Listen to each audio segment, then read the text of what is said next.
In this lecture, I want to continue and probably finish our discussion of kinetics and its relevance to energetics anyway.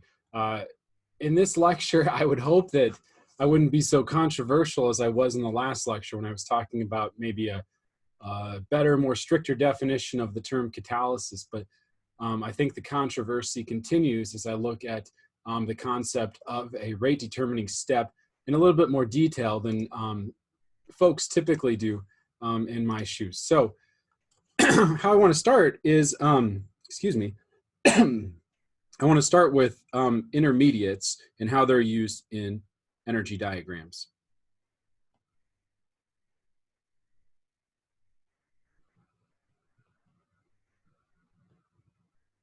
So an intermediate, recall, is a structure or maybe chemical molecule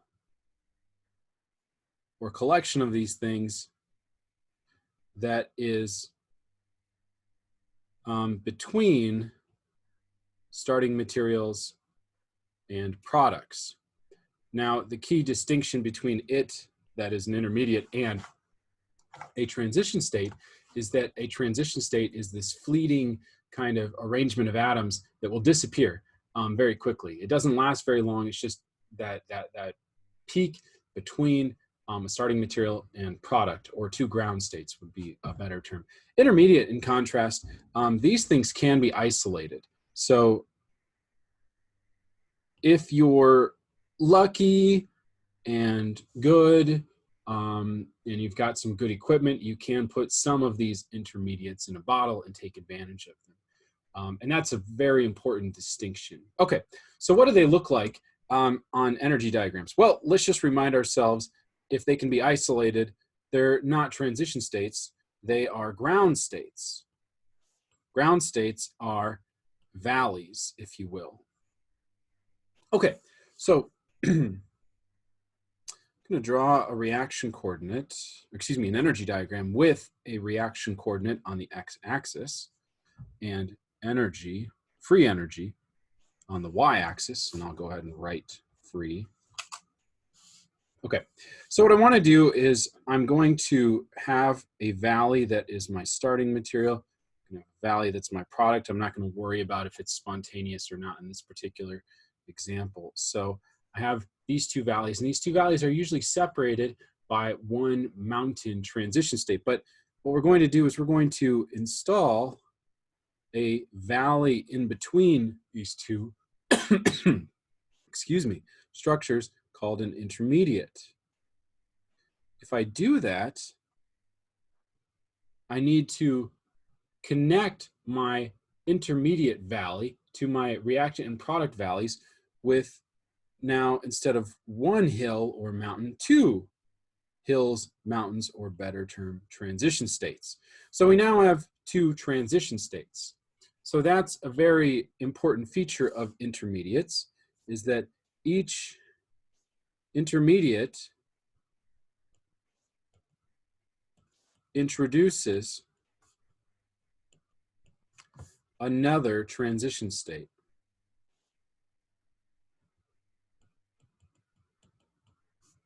So each intermediate introduces another transition state.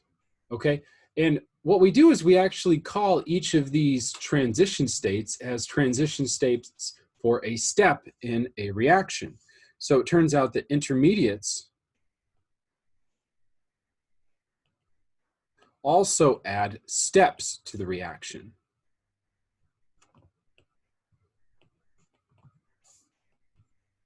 Now, let me say that a different way. So we have another transition state, and we have now steps in the reaction. So what I'm saying here is that above, what we have is we have two steps. We have step one is the conversion of starting material to intermediate. My apologies for not defining that earlier.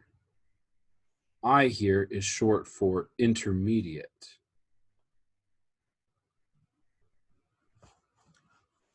So step one is conversion of the starting material to the intermediate. And by way of or through, I guess I like to keep it exciting. I'm going to use the word via. So via, by way of or through transition state number one. So that is step one. So I said now there are going to be multiple steps when we have intermediates, and each intermediate adds a step. So if we have one intermediate, we're going to have one step in addition to the number of steps we would have had without the intermediate. So what I'm saying is we have two steps. Step two is the conversion of our intermediate I to product via transition state 2. So that's step 2. We have two steps: conversion of starting material to our intermediate, and then converting our intermediate structure into our product. And again, each of those steps has a transition state. So each step in the reaction has a transition state. Oh, I guess the quotes were just around the word step, excuse me. So each step in the reaction has a transition state. So what I could do is I could have you draw a reaction with 3 steps. Okay, so a 3-step reaction would look like this. Draw, and I should clarify, an energy diagram for a reaction.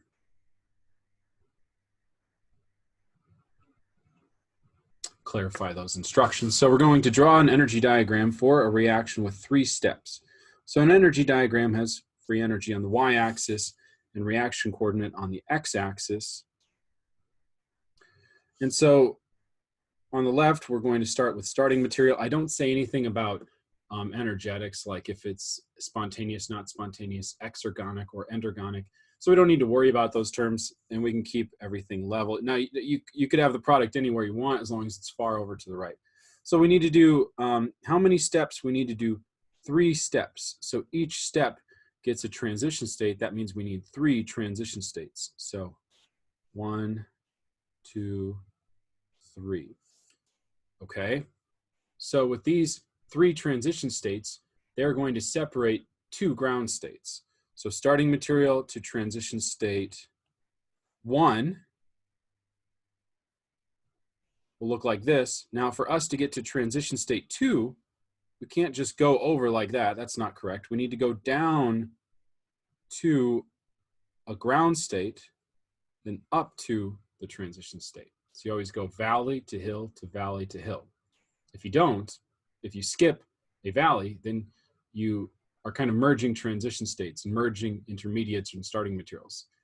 These are, complicated ideas, but let me just simplify everything and say that if you want to have 3 transition states, you need to have valleys in between transition state 2, another valley in between transition state 2 and 3. And then once you're through with 3, we can stop at 3 transition states and go right into product, because I said we had 3 steps. 3 steps means 3 transition states. So we have 3 transition states, 1, 2, and 3. And what this tells us is that from here, we can actually infer how many intermediates are present.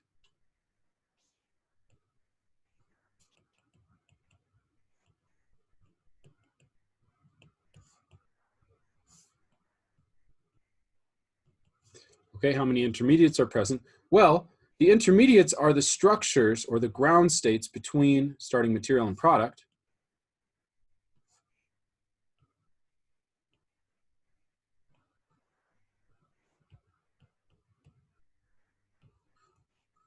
So we have an intermediate, and that's going to be our intermediate 1, and then we have a second intermediate 2. So we have 2 intermediates, 3 transition states, starting materials and products. It's a fairly complicated chemical reaction to have two intermediate structures by way of three separate steps. So it turns out that if you're going to have multiple steps in a reaction, as you start to think about how fast or slow that reaction is, you have to define another term called the rate determining step.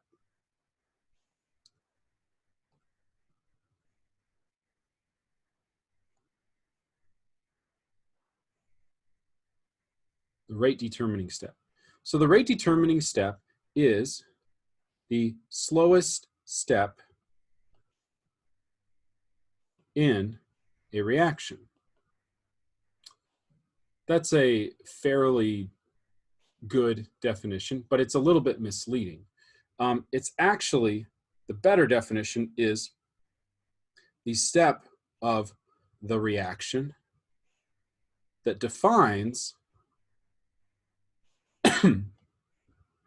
the overall rate of the reaction.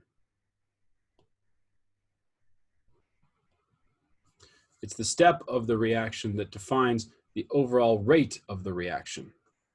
And it is the slowest. Okay, so this starred portion here, this is kind of the important takeaway. It's the thing that determines the overall rate of a chemical reaction. This is critically important. If we're trying to understand how fast a reaction is occurring, it gets really complicated if there are multiple steps, because each of those steps is going to have its own speed, because each of those steps has its own activation energy. Each of those steps has its own reaction barrier for the reaction to occur. Okay, what I'm getting at is that's really complicated. If we've got, in the above example, 3 activation energies that we have to climb over, each of them is different. One is going to be maybe like much faster than the other ones. Another one's going to be in between the other 2 steps. And the third one's going to be very slow. Well, it turns out that that slow step is going to serve as a bottleneck and control the overall rate of the reaction. What this means is that once you know the rate determining step, let me say it this way, the rate of the rate determining step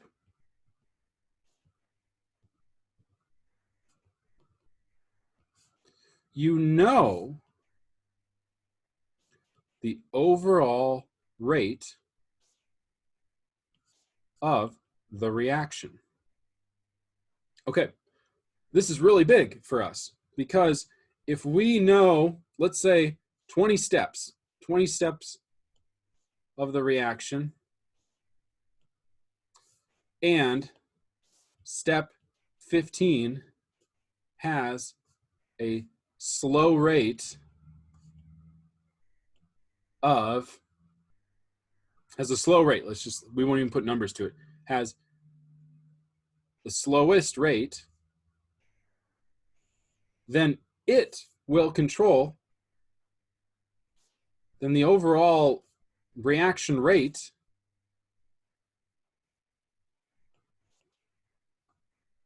oh gosh, I'm getting too excited.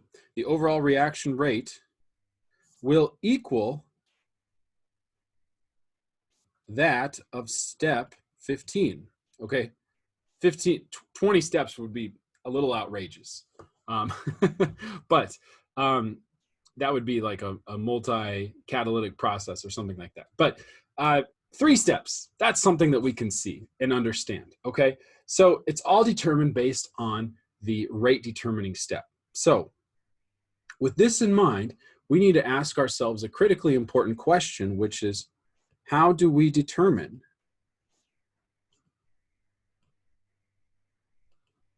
the rate determining step?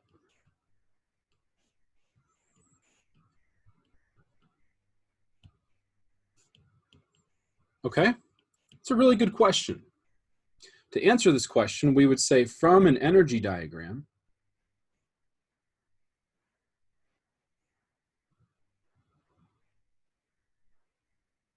okay, there are 2 kinds of schools of thought, and I adhere pretty strongly to one of the schools of thought, but I'll start with the one It doesn't work out all the time, and it actually makes life a little bit more complicated. But some people live and die by this. I don't agree with them. Okay, so from an energy diagram, how do we know what the rate determining step is? Is that of all the steps, so again, I'm just kind of reminding us that we have multiple steps here. It's not just a single step reaction. If it is, that's the rate determining step. So you got a bunch of steps. Of all of the steps, the one with the highest activation energy is the rate determining step.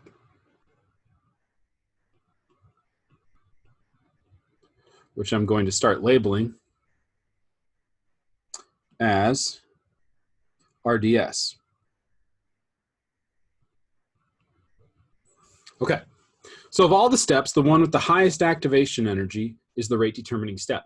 Okay, I'm not going to go too far into this, but this one makes a lot of sense intuitively because the rate and activation energy is a barrier for a reaction. And what we're saying is that the rate determining step is the slowest step in a process. So slow steps are defined as having higher activation energies or higher barriers to reaction. That is, if you've got a higher activation energy, starting material to transition state increases, it's going to slow the reaction down. Multiple steps in your reaction, the one with the highest difference between starting material and transition state will probably be the rate determining step. I really like the word probably. This idea holds true in a lot of cases, but not every case, because energy diagrams, especially those with multiple steps, aren't always so cut and dry. Instead, there's a second definition, like the catalyst. I like to keep things interesting, I guess, but there's a second definition that holds true in a lot more cases, I think like almost all the cases. And it tells us that if we communicate this understanding, some people might disagree with us, but it communicates to them that we understand a little bit more about what's happening in an energy diagram. Okay, so the second definition, and the one that comes with Willoughby's approval, is of all the steps,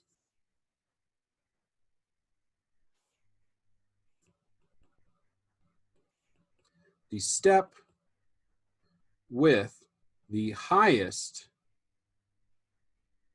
transition state energy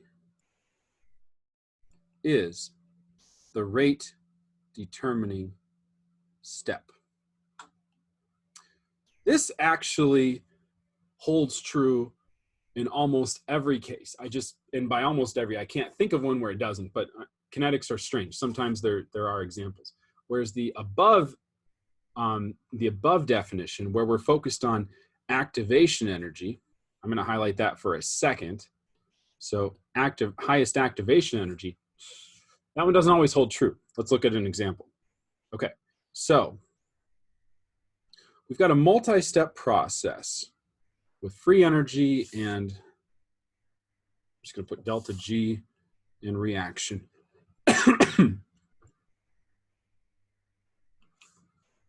Coordinate. Okay, so we're going to start with starting material.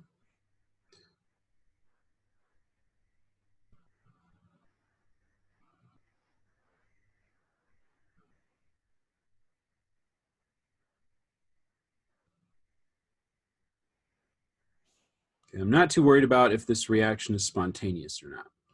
Try to draw this example to scale as best that you can. This is another 3-step reaction with 2 intermediates and 3 transition states.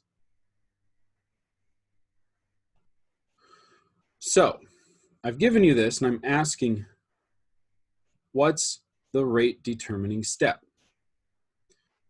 Okay, so for us to get anywhere with that question, no matter what school of thought we ascribe to, we need to look at the transition states.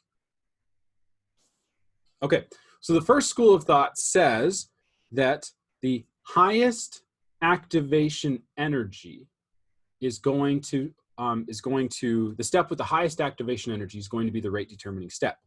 Okay, that is going to be from intermediate 1 to intermediate 2, because an activation energy is a difference in energy between a ground state and its transition state.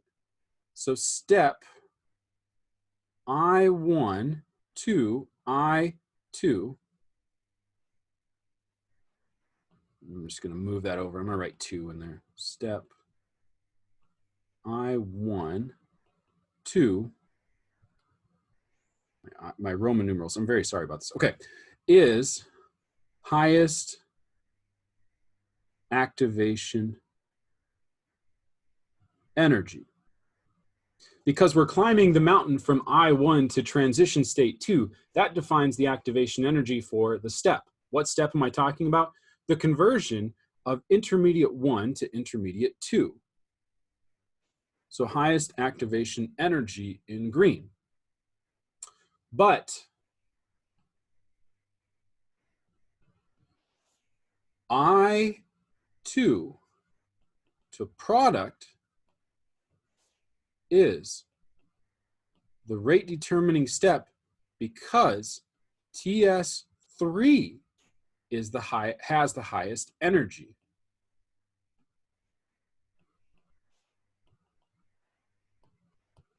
So here I'm just looking at the relative energy of the transition states, and I see that TS3 is just the highest mountain to climb over. Now that's actually what's going to define the overall rate of the reaction. It's controlled by transition state 3. Now you might think, well, but the barrier, the activation energy or the barrier to get from I2 to the product is relatively small. That's a small barrier compared to I1 to I2. So why is that? Why does that one control the overall rate? It has the lowest barrier to reaction out of any of the steps. Well, that's where activation area activation energy hits its match, or hits the wall a little bit.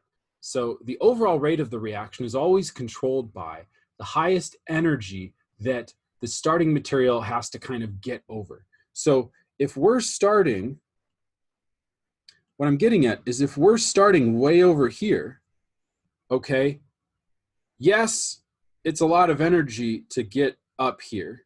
And yes, it's even more energy to get up here. But molecules aren't like people where the molecules aren't going to get to this intermediate and like get some water and like take a break and, you know, sleep it off and then be like, okay, I've already made it over the hard part. This is a little hill. That's not how it works.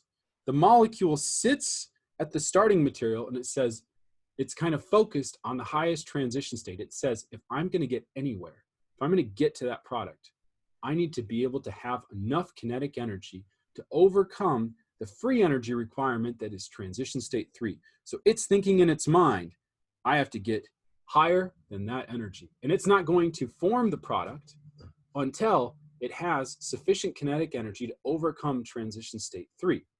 Yes, its path is a little windy. Once it has that energy, it'll go and then down to product. But it doesn't just get over the highest activation energy and then rest down in intermediate 2. It doesn't just sit here and get some Z's and wait till, you know, the next day for it to climb over transition state 3. No, it needs that kinetic energy at the outset of the reaction for the reaction to happen. Otherwise, it does what we call an equilibration, where it kind of sits in intermediate 1, goes back to starting material, intermediate 1 to starting material, then eventually gets to intermediate 2 and kind of goes back to starting material. Then once the whole system has enough energy, boom, it goes over to product. So the take-home message is that what I would ask you to do is I would show you a complicated energy diagram and say circle the transition state corresponding to the rate determining step. That focuses your eye directly to the transition state because that's what the molecule is focused on. Okay, so what we've done so far is we've looked at intermediates in energy diagrams and transition states. Now, somebody might say, it's a really fair question, I really like biology and I want to do more biology. Why do I have to know these complicated things like energy diagrams? Well, it turns out that most catalyzed processes, in particular enzyme catalyzed processes, go through energy diagrams that look like this. So a true, let's do this, precisely showing catalyzed energy diagrams. Okay, so I'm guilty of it. I did it just the last lecture. If I've got an energy diagram for a catalyzed process, the typical way to show this is to, and this is just kind of textbook, is to be like, okay, without the catalyst, we've got this process which has some sort of delta G of reaction, change in free energy of reaction that is down, okay? It's a spontaneous reaction, but it might be a slow reaction. It might be a slow reaction. So I then instead say, hey, that's a pretty slow reaction because the transition state for this reaction is very high. Now, what we can do is we can add a catalyst, and that catalyst will provide a new transition state energy. It will decrease the energy of the transition state, so the starting material only has to go over a smaller hill. And we call this TS with a catalyst. So we introduce the catalyst, and that decreases the energy of the transition state, making the activation energy for the reaction to occur faster. Based on however we've defined rate in terms of energy diagrams, the reaction is now faster if that transition state for this one-step reaction is lower. However, let's be a little bit more careful. Remember, the catalyst, whether it's an enzyme, a biological molecule, or like a really complicated surface, or a metal, like in a catalytic converter, a catalyst is always consumed. It's just regenerated. Let's show those steps, the consumption of a catalyst and the regeneration of a catalyst, and an energy diagram. Okay, so what I'm going to do is I'm going to recreate my energy diagram that I just showed. I'm going to have starting materials, products. Like any good chemistry teacher, I'm going to remind us all that the catalyst only affects the transition state energy. It does not affect the delta G of the reaction. The relative energy of starting materials and products doesn't change. Yes, yes, yes, that's true. And that's all fun to talk about. But as we're trying to look at these things in a more sophisticated light, what I'm saying is that if this is our original process, it turns out the catalytic reaction is a little bit more complicated. You see, there's a few stages that there's a few steps that happen. Steps mean more transition states in a catalyzed reaction. That is, what we're doing is we're taking the starting material and we're adding it to the catalyst. Now, the catalyst is not an innocent bystander. It will be consumed. How is it consumed? Well, the starting material and the catalyst will generally adduct with each other. I like the word adduct because it's not as strong of the word bond. Sometimes it's a bond, sometimes it's a subtle interaction. It's an adduct formation. So I'm going to show a bond, though, starting material to catalyst. So what I'm saying is that the starting material and the catalyst actually get close enough to each other for an interaction to occur. Now, what is this sort of complex, if you will? Well, this is a complex where we can actually isolate and put this in a flask. We do this all the time. We take the starting material of an enzyme process and mix it with the enzyme and actually show the two mixed together. We can get them kind of in a bottle, at least for a little bit of time. So this is a ground state. This is an intermediate. So we go from our starting material to our starting material catalyst complex. It's a little bit generally higher in energy. The catalyst may want to be free, but to get there, we had to go through some transition state 1. Now, the catalyst is really special because once we're in a starting material catalyst complex, when they're adducted, the catalyst can do its thing and turn the starting material into something new. So we go from starting material catalyst complex to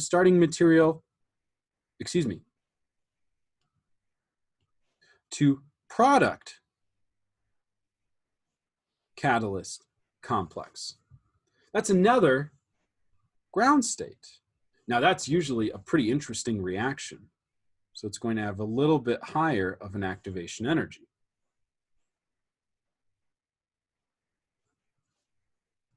And maybe I drew that adduct formation of the catalyst and the starting material to be a little bit too high in energy, but you get the point. Okay, hopefully you get the point. Let me know if you don't. So we go from the starting material adducted to the catalyst doing its thing and converting the starting material into the product. But it's not product separated from catalyst. That happens in another step. So in that step, we form product and it's released from the catalyst. And that is another ground state that gives us another transition state. Okay, so we would say then that this is the kind of truer depiction of the catalytic reaction. The catalyst adducts to the starting material. The starting material catalyst kind of complex converts into a product catalyst complex, which then kind of dissociates is a good word, separates to form product by itself and catalyst by itself. Now, what's great about that is the catalyst is regenerated. Hallelujah. We could almost say the catalyst is not consumed, but we know it is. It was in that first step. The catalyst was consumed here, but it was also regenerated here. So step 1, catalyst consumption. Step 3, catalyst regeneration. Step 2, where all the magic happens. Everybody always forgets about step 1 and 3. And instead, what they do is they sort of just draw a curve that connects all 3. And it makes it look like, if you skip steps 1 and 3, it makes it look like the catalyst was never consumed. But we know the catalyst was consumed, it was just regenerated. And that's really helpful to know as we understand the dynamics of catalytic processes going forward. Now, another thing kind of emerges here, and I hate to keep saying, I told you so, but if we're going to draw this curve, notice that transition state 2 matches the transition state energy that we said for the catalytic reaction. Transition state 2, if you look, the difference in energy between the starting material catalyst complex to transition state 2 is not very high compared to the starting material to catalyst transition activation energy here. Okay, so transition state 2 doesn't define the highest activation energy, but it is the highest energy transition state, and it does define the overall rate of the reaction. It's the rate determining step. Step 2 here was the rate determining step because it's the highest energy transition state in our reaction. And if you get really fast and loose about it and you want to leave transition state 1 and 3 out because it makes the argument and the ability to articulate the lesson a lot easier, you could just draw something like this. Okay, I'll stop. I'll leave it less controversial. We're going to move away from kinetics. As much fun as it is, and if you're enjoying it, and you want to be a scientist that studies the kinetics of chemical processes, that's exciting. You'll get paid a lot of money. And it's really fun stuff if you get into the numbers. And we'll look at more of kinetics later in the form of integrated rate laws, but this will probably do it in terms of energetics of reactions, sadly, and kinetics.